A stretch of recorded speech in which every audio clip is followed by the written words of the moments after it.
இந்த செய்தியை உங்களுக்காக வழங்குவது வெட்டிங் ஃபீவர் மேகசின்.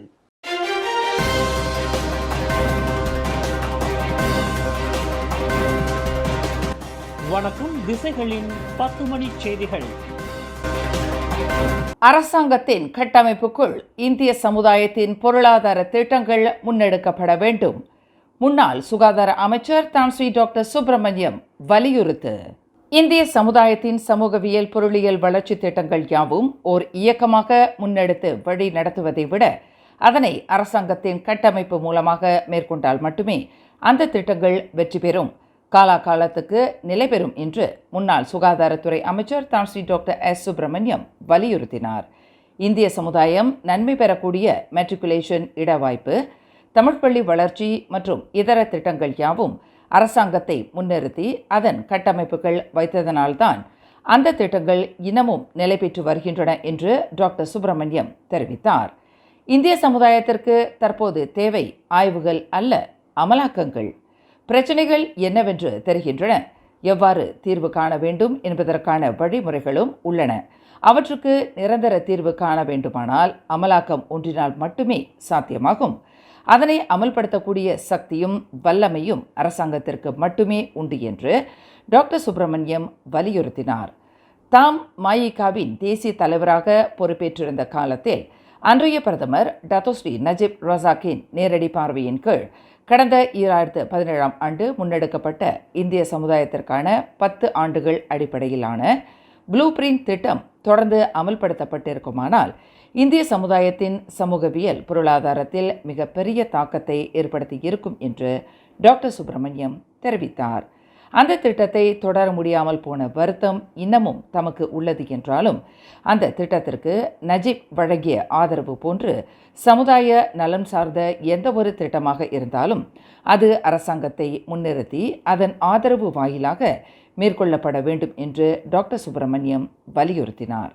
மலேசிய தமிழர் தன்மான சிந்தனை பேரவையின் ஏற்பாட்டில் தன்னார்வ இயக்கங்களின் பேராதரவோடு நேற்று கோலாலம்பூர் தான்ஸ்ரீ சோமா அரங்கில் நடைபெற்ற மலேசிய இந்திய சமூகத்தின் சொத்துடைமை மீட்சிக்கான ஒருங்கிணைப்பு மாநாட்டை அதிகாரப்பூர்வமாக தொடக்கி வைத்து உரையாற்றுகையில் தான்ஸ்ரீ சுப்பிரமணியம் இதனை வலியுறுத்தினார்.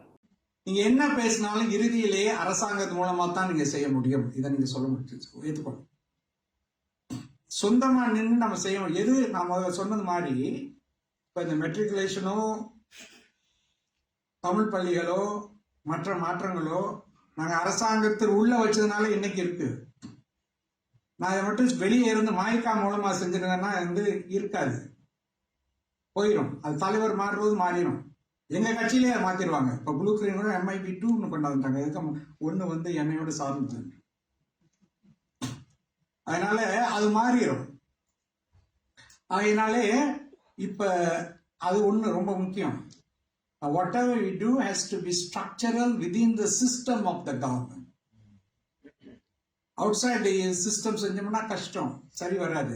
நாட்டின் சொத்துடைமையில் மலேசிய இந்திய சமூகம் 200 ஆண்டுகளாக புறக்கணிக்கப்பட்டு வருகின்ற காரணத்தினால்தான் சமூகம் இதுவரை சொத்துடைமையில் ஒரே ஒரு விழுக்காட்டை கொண்டுள்ளது என்று மலேசிய தமிழர் தன்மான சிந்தனை பேரவையின் தலைவரும் பிரபல ஊடகவியலாளருமான முனைவர் பெரு தமிழ்மணி தமது தலைமை உரையில் குறிப்பிட்டார். இந்த பின்னடைவிலிருந்து சமூகம் மீண்டெழ வேண்டுமானால் அண்மையில் பிரதமர் டத்தோஸ்ரீ அன்வார் இப்ராஹிம் பூமி புத்ராக்களுக்கு ஆண்டுக்கு 1 பில்லியன் என்ற கணக்கீட்டில் 30 ஆண்டுகளுக்கு 30 பில்லியனை ஒதுக்கீடு செய்ததைப் போல இந்திய சமுதாயத்திற்கும் ஆண்டுக்கு 1 பில்லியன் என்ற அளவில் 10 ஆண்டுக்கு 10 பில்லியனை பிரதமர் ஒதுக்கீடு செய்ய வேண்டிய அவசியம் குறித்து பிரதமரிடம் மகஜர் ஒன்று கடந்த ஆண்டு சமர்ப்பிக்கப்பட்டதாக பெரு தமிழ்மணி தமது உரையில் விவரித்தார். பாதிப்பு தான் நான் இப்பொழுது மிக மோசமான நெருக்கடியில் இருக்கு. இப்பொழுது நான் இந்த பிரதமரை நோக்கி ஒரு வருஷம் தான் அவர் பிரதமராக வந்திருக்கிறார். இந்த பிரதமரை நோக்கி கோரிக்கைகள் வைக்க வேண்டிய இடத்திலே நாம் இருக்கிறோம். அந்த கோரிக்கைகளை நகர்த்த வேண்டிய இடத்திலே அவர் இருக்கிறார்.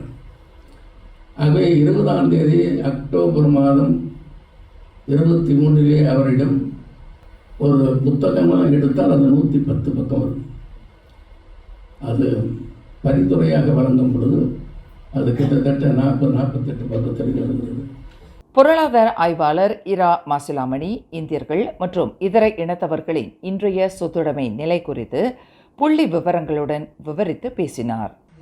மூலமா எடுக்கப்பட்டது. இதுல அதே பூமி புத்திராக்கள் பாருங்க, 2.8% 36.8% அரசாங்கம் கொடுத்த ஃபிகர்ஸ். அவங்க கேட்டது எவ்வளவு? 30% தானே, தாண்டிட்டாங்கல்ல. தோல்வி அடைந்த ஒரு திட்டத்தின் மூலமாக தாண்டிட்டாங்க. இப்ப நம்ம திட்டம் வெற்றி அடைஞ்சா நாம் நிச்சயமாக வெற்றி பெறுவோம். நாட்டின் முன்னணி வழக்கறிஞரான எம். மதியழகன் நாட்டின் அரசியல் சட்டம் குறித்தும் அச்சட்டத்தில் உள்ள பலவீனங்களை பயன்படுத்தி தனி மனித உரிமைகள் எவ்வாறு பறிக்கப்படுகின்றன என்பதை பற்றி மிக ஆழமாக விவரித்தார். மலாய்க்காரர்களை உயர்த்துவதான் எண்ணம். இந்தியர்களும் சீனர்களும் பெண்டாத்தான். அவனை பொறுத்த வரைக்கும் நம்மளாம் வந்தேரிகள் தான். அவனை பொறுத்து இங்க நீங்க தங்குறதுக்கு வரல. சோ அவன் என்ன சொல்றான், அவனோட thinking, the Indians and Chinese have no rights to ask for. They can have some privileges.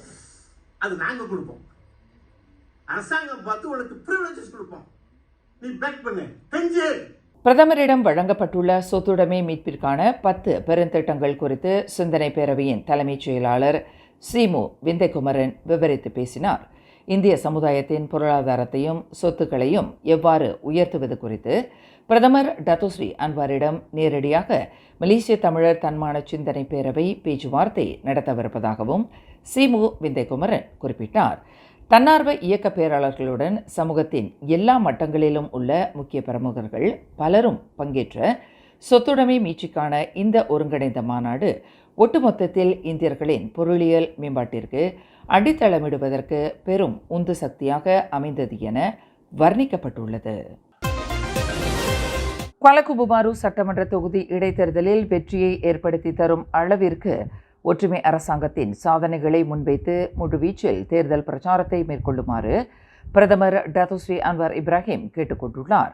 அதேவேளையில் ஒற்றுமை அரசாங்கத்தின் தேர்தல் பிரச்சாரம் ஆரோக்கியமான முறையில் அமைய வேண்டும் என்பதுடன் குவாலகுபுமாரு தொகுதியை தற்காப்பதில் இக்காரணத்தை கொண்டும் அவதூறு, இனத்துவேஷம், தனிப்பட்ட தாக்குதலை மேற்கொள்ள வேண்டாம் என்று பிரதமர் வலியுறுத்தியுள்ளார். தற்போது சவுதி அரேபியாவில் இருக்கும் பிரதமர் அங்கிருந்து அனுப்பி வைத்துள்ள செய்தியில் இதனை கேட்டுக்கொண்டுள்ளார் என்று பிரதமரின் அரசியல் செயலாளர் ஷம்சுல் இஸ்கண்டா முகமது அக்கீன் தெரிவித்தார். இந்த இடைத்தேர்தலில் பகத்தான் ஹரப்பான் சார்பில் DAP வேட்பாளர் பாங் சோக் தாவ் உட்பட 4 போட்டியிடுகின்றனர். பிரதமர் டத்தோஸ்ரீ அன்வார் இப்ராஹிமின் தீவிர ஆதரவாளர் என்று தன்னை கூறிக்கொண்ட குவாலகுபுமாருவைச் சேர்ந்த ஆடவர் ஒருவர் மக்களின் வாழ்க்கை செலவினம் அதிகரித்திருப்பது குறித்து தனது அதிருப்தியை பகிரங்கமாக வெளிப்படுத்தியுள்ளார். அன்வார் பிரதமராக வர வேண்டும் என்பதற்காக கடந்த காலங்களில் தீவிர பிரச்சாரத்தில் ஈடுபட்டு வந்ததாக கூறும் அந்த நபர் இந்த முறை தனது அதிருப்தியை வெளிப்படுத்துவதற்காக பரிகத்தான் நேஷனலை ஆதரிப்பதாக குறிப்பிட்டார். குவாலகுபுமாரு தொகுதியில் ஒரு கடையின் முன் அமர்ந்திருந்த அந்த நபரிடம் ஆதரவு கேட்டு பகத்தான் ஹரப்பான் வேட்பாளர் பாங் சோக் தாவும் அவரின் ஆதரவாளர்களும் நெருங்கிய போது பிரதமர் அன்வாரையும் ஒற்றுமை அரசாங்கத்தையும் வீடமைப்பு ஊராட்சித்துறை அமைச்சர் ngா காமிங்கையும் கடுமையாக சாடும் காணொளி ஒன்று தற்போது சமூக வலைதளங்களில் பரவலாக பகிரப்பட்டு வருகிறது. கடந்த வாரம் வியாழக்கிழமை காப்பார் ஜலான் இமாம் அப்துல் அசீஸ் தமன்ஜயாவில் வீட்டின் சுவர் மீது ஏறி குதித்து ஓர் இந்திய இளைஞரை சாராமாரியாக வெட்டி கொலை செய்யப்பட்ட சம்பவம் தொடர்பில் 2 நபர்களை போலீசார் கைது செய்திருப்பதாக வடகிழான் மாவட்ட போலீஸ் தலைவர் ACP விஜயராவ் தெரிவித்துள்ளார். 25 மற்றும் 29 வயதுடைய அந்த 2 நபர்களும் கடந்த சனிக்கிழமை மற்றும் இன்று திங்கட்கிழமை கைது செய்யப்பட்டுள்ளதாக ACP விஜயராவ் குறிப்பிட்டார். உள்ளூரைச் சேர்ந்த அந்த 2 நபர்களில் முதலாவது நபர் விசாரணைக்கு ஏதுவாக 7 நாட்களுக்கு தடுத்து வைப்பதற்கு போலீசார் நீதிமன்ற ஆணையை பெற்றுள்ளனர். இன்று கைது செய்யப்பட்டுள்ள 2வது நபர் நாளை செவ்வாய்க்கிழமை கிள்ளான் நீதிமன்றத்தில் நிறுத்தப்பட்டு தடுப்பு காவலுக்கான அனுமதி பெறப்படும் என்று ACP விஜயராவ் ஓர் அறிக்கையில் தெரிவித்துள்ளார்.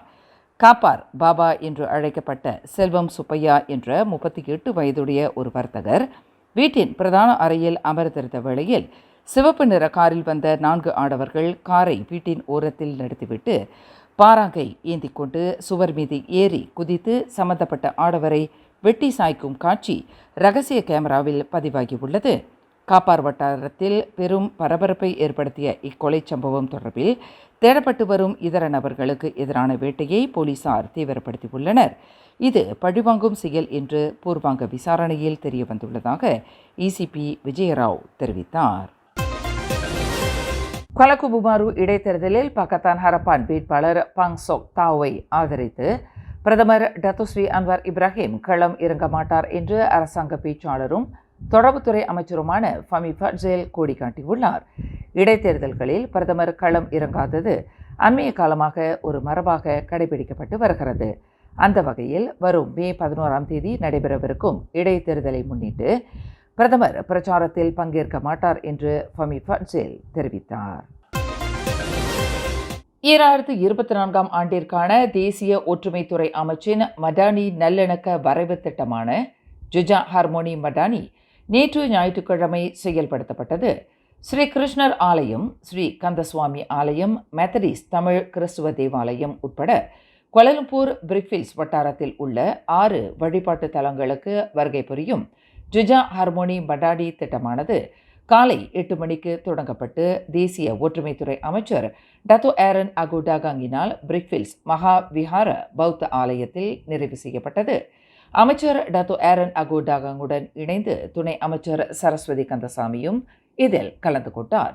நாட்டில் ஒற்றுமை மற்றும் சமய நல்லிணக்கத்தை வலுப்படுத்தும் நோக்கில் பல்வேறு மதங்கள், கலாச்சாரங்கள், சம்பிரதாயங்களுக்கு இடையில் புரிந்துணர்வை விதைப்பது மற்றும் பரஸ்பர மரியாதையை ஏற்படுத்தும் வகையில் இந்த ஜுஜா ஹார்மோனி மடானி திட்டம் அமைந்திருந்தது.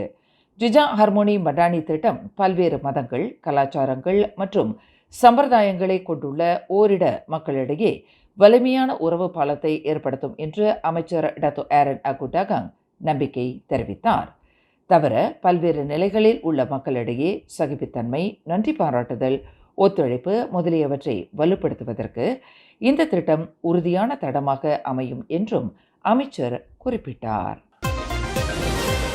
டத்தோ என் சிவகுமாரை தலைவராக கொண்ட DSK குழுமம் 63 நாயன்மார்கள் இணையதளத்தை படைக்கவிருக்கிறது. இந்த இணையதளம் கோலாலம்பூர் ஸ்ரீ மகாமாரியம்மன் கோவில் தேவஸ்தான தலைவர் தான் ஸ்ரீ டத்தோ டாக்டர் R நடராஜாவிற்கு அர்ப்பணிப்பதாக DSK குழுமத்தின் தலைவர் டத்தோ என் சிவகுமார் தெரிவித்துள்ளார்.